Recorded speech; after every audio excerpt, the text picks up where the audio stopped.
आप सभी का स्वागत है।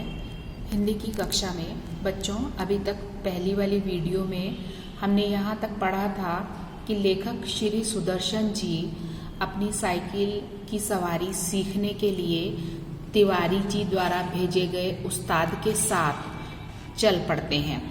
पहले दिन जल्दी में पजामा और अचकन दोनों उल्टे पहन लिए जाने के कारण लोग उन पर हंस रहे हैं, ये उन्हें थोड़ी देर बाद अनुमान हुआ। वे कहते हैं सिर मुंडाते ही ओले पड़े, यानी कि किसी भी कार्य के प्रारंभ में ही दिक्कत हो गई। परंतु उन्होंने अपने उस्ताद जी से माफ़ी मांगी और घर लौट आए। यहाँ तक हम पढ़ चुके हैं, इससे आगे आज हम पढ़ेंगे। दूसरे दिन फिर निकले। रास्ते में उस्ताद साहब बोले, मैं एक गिलास लस्सी पी लूँ, आप जरा साइकिल को थामिए। उस्ताद साहब लस्सी पीने लगे तो हमने साइकिल के पुर्जों की ऊपर नीचे से जांच पड़ताल शुरू कर दी। फिर कुछ जी में आया तो उसका हैंडल पकड़कर जरा चलाने लगा, मगर 2 ही कदम आगे गए तो ऐसा मालूम हुआ जैसे साइकिल हमारे सीने पर चली आती है। मतलब लेखक को ऐसा अनुभव हुआ जैसे साइकिल गिर जाएगी उनके ऊपर, क्योंकि वो नए नए सवार है ना, इसलिए। इस समय हमारे सामने यही गंभीर प्रश्न था कि क्या करना चाहिए, युद्ध क्षेत्र में डटे रहें या हट जाएं। लेखक बहुत ही व्यंग्य से कहते हैं कि साइकिल चलाना उनके लिए युद्ध क्षेत्र जैसा था। मतलब वो खुद से ही प्रश्न करते हैं कि क्या उन्हें वहां डटे रहना चाहिए या हट जाना चाहिए। सोच विचार के बाद यही निश्चय हुआ कि लोहे का घोड़ा है, इसके सामने हम क्या चीज हैं, बड़े बड़े वीर योद्धा भी नहीं ठहर सकते।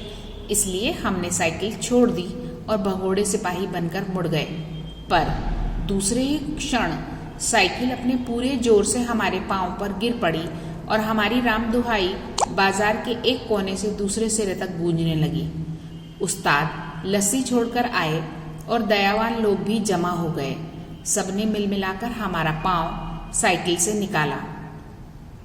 भगवान के एक भक्त ने मरहम का डिब्बा भी उठाकर हमारे हाथ में दिया। दूसरे ने हमारी बगलों में हाथ डालकर हमें संभाला और सहानुभूति से पूछा, चोट तो नहीं आई? जरा 2-4 कदम चलिए, नहीं तो लहू जम जाएगा। दूसरे दिन का अनुभव भी लेखक के लिए अच्छा नहीं रहा है। वो साइकिल उनके ऊपर गिर पड़ी है। वो साइकिल चलाते हुए खुद से ही प्रश्न करते हैं कि इस युद्ध क्षेत्र में इन्हें टिकना चाहिए या नहीं। भगोड़ा बनकर वो दौड़ने को तत्पर होते हैं, पर साइकिल ही गिर जाती है। खैर, इस तरह दूसरे दिन हम और हमारी साइकिल दोनों अपने घर से थोड़ी दूर पर जख्मी हो गए। हम लंगड़ाते हुए घर लौटे और साइकिल ठीक होने के लिए मिस्त्री की दुकान पर भेज दी। मगर हमारे वीर हृदय का साहस और धीरज देखिए, अब भी मैदान में डटे रहे। कई बार गिरे, कई बार शहीद हुए, घुटने तुड़वाए, कपड़े फड़वाए, पर क्या मजाल जो छूट जाए। 8-9 दिन में साइकिल चलाना सीख गए थे, लेकिन उस पर चढ़ना नहीं आता था। कोई परोपकारी पुरुष सहारा देकर चढ़ा देता था तो फिर चढ़ जाते थे। हमारे आनंद की कोई सीमा नहीं थी। सोचते थे मार लिया मैदान हमने, 2-4 दिन में पूरे मास्टर बन जाएंगे, इसके बाद प्रोफेसर और इसके बाद प्रिंसिपल, फिर प्रशिक्षण विद्यालय और 300-400 रुपये मासिक। तिवारी जी देखेंगे और ईर्ष्या से जलेंगे। यहाँ लेखक ने 8-9 दिन में अपने उस्ताद जी के साथ प्रतिदिन जाकर साइकिल चलाना सीख लिया है, लेकिन उन्हें चढ़ना नहीं आता था, इसलिए वो थोड़ा घबराते थे। उस दिन उस्ताद ने हमें साइकिल पर चढ़ा दिया और सड़क पर छोड़ दिया कि ले जाओ, अब तुम सीख गए। अब हम साइकिल चला रहे थे और दिल ही दिल में फूले न समाते थे। मगर हाल यह था कि कोई आदमी 200 गज के फासले पर होता तो हम गला फाड़ फाड़ कर चिल्लाना शुरू कर देते, साहब जरा दाईं तरफ हट जाइए। दूसरे फासले से कोई गाड़ी दिखाई देती तो हमारे प्राण सूख जाते। उस समय हमारे मन की जो दशा होती उसे परमेश्वर ही जानता है। जब गाड़ी निकल जाती तो कहीं जाकर हमारी जान में जान आती। सहसा सामने तिवारी जी आते दिखाई दिए।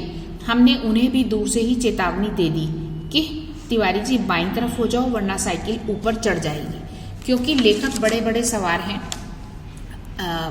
मतलब नए नए सवार हैं, बड़े बड़े नहीं, नए नए सवार हैं और वो जो है साइकिल चला रहे हैं, साइकिल पर चढ़ना और उतरना नहीं आता है, पर साइकिल पर चढ़े हुए हैं। तिवारी जी जिनकी सहायता से उन्हें उस्ताद जी मिले थे, उनको भी वो कहते हैं हट जाओ हट जाओ। तिवारी जी ने अपनी छोटी छोटी आंखों से हमारी तरफ देखा और मुस्कुराकर कहा, जरा एक बात तो सुनते जाओ। हमने एक बार हैंडल की तरफ, दूसरी बार तिवारी जी की तरफ देखकर जवाब दिया, इस समय बात कैसे सुन सकते हैं, देखते नहीं हो साइकिल पर सवार है। लेखक उनका जो भी कुछ जिज्ञासा है उसको सुनना ही नहीं चाहते हैं, कारण लेखक का खुद का डर है, क्योंकि उन्हें ये डर है कि अगर वो साइकिल से उतर गए या उतरते समय गिर गए तो तिवारी जी हंसेंगे या कोई और हंस सकता है। और फिर दूसरी बात ये है, जो अंदर की बात है, कि अगर एक बार साइकिल से उतर गए तो फिर वो उससे चढ़ेंगे कैसे। तिवारी जी बोले, तो क्या जो साइकिल चलाते हैं वे किसी की बात नहीं सुनते, जरूरी बात है, जरा उतर जाओ। हमने लड़खड़ाती हुई साइकिल को संभालते हुए जवाब दिया, उतर गए तो चढ़ाएगा कौन। तिवारी जी चिल्लाते ही रह गए और हम आगे निकल गए, हम मतलब लेखक। तभी सामने से एक तांगा आता दिखाई दिया। हमने दूर से ही डांट लगाई, भाई जरा बाईं तरफ, हम नए चलाने वाले हैं। तांगा बाईं तरफ हो गया। हम अपने रास्ते चले जा रहे थे कि अचानक पता नहीं घोड़ा भड़क गया या तांगे वाले को शरारत सूझी, जो भी हो तांगा सामने आ गया। हमारे हाथ पैर फूल गए, जरा सा हैंडल घुमा देते तो हम दूसरी तरफ निकल जाते, मगर बुरा समय आता है तो बुद्धि पहले ही भ्रष्ट हो जाती है। उस समय हमें ख्याल ही न था कि हैंडल घुमाया भी जा सकता है। फिर क्या था, हम और हमारी साइकिल दोनों ही तांगे के नीचे आ गए और हम बेहोश हो गए। लेखक कहते हैं कि देखिए, घबराहट में लेखक को ये नहीं याद रहा या ये सूझा नहीं कि थोड़ा सा हल्का सा हैंडल घुमाकर उनकी साइकिल भी आराम से चली जाती और तांगा भी, लेकिन ऐसा कुछ हुआ ही नहीं और दोनों साइकिल सवार यानी लेखक किसके नीचे आ गए, तांगे के। जब होश आया तब हम अपने घर में थे। हमारी देह पर कितनी ही पट्टियां बंधी थी। हमें जरा होश में देखकर श्रीमती जी ने कहा, क्यों, अब क्या हाल है। मैं कहती ना थी कि साइकिल चलाना न सीखो। उस समय तो किसी की सुनते न थे। हमने सोचा, लाओ सारा इल्जाम तिवारी पर ही लगा दें और आप साफ बच जाएं। बोले, यह सब तिवारी जी की शरारत है। श्रीमती जी ने मुस्कुराकर जवाब दिया, यह चकमा उसे देना जो कुछ जानता ना हो। उस तांगे पर बच्चों को लेकर मैं ही तो घूमने निकली थी। सोचा चलो सैर कर आएंगे और तुम्हें साइकिल चलाते भी देख आएंगे। निरुत्तर होकर हमने आंखें बंद कर ली। उस दिन के बाद फिर हमने साइकिल को हाथ नहीं लगाया। लेखक सोचते हैं, जब उनकी पत्नी सामने आई, जब होश आया उन्हें और पत्नी सामने थी और वो घर में थे, तो उन्होंने सोचा चलो तिवारी जी पे इल्जाम लगा दें। भाई तिवारी जी के बारे में वो कुछ कहना चाह रहे थे, लेकिन पत्नी चूंकि उस तांगे में थी तो उन्होंने कहा ये चकमा उसे देना। चकमा माने धोखा, मतलब ये बात आप उसको कहना जिसको कुछ मालूम ना। वास्तव में उस तांगे पे लेखक की पत्नी ही सवार थी, जो कि बच्चों को लेकर घूमने गई थी और इस तरह से उन्हें सब पता था। निरुत्तर माने बिना किसी उत्तर के। लेखक के पास अब किसी बात का उत्तर ही नहीं था, इसलिए उन्होंने चुपचाप आंखें बंद कर लेना ही ठीक समझा। और उसके बाद लेखक अपने अनुभव को बखान करते हुए कहते हैं कि उस दिन के बाद उन्होंने साइकिल को कभी भी हाथ नहीं लगाया। तो बच्चों, ये था आपका पाठ साइकिल की सवारी।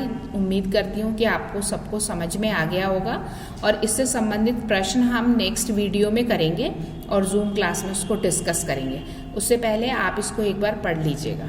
Okay, thank you children.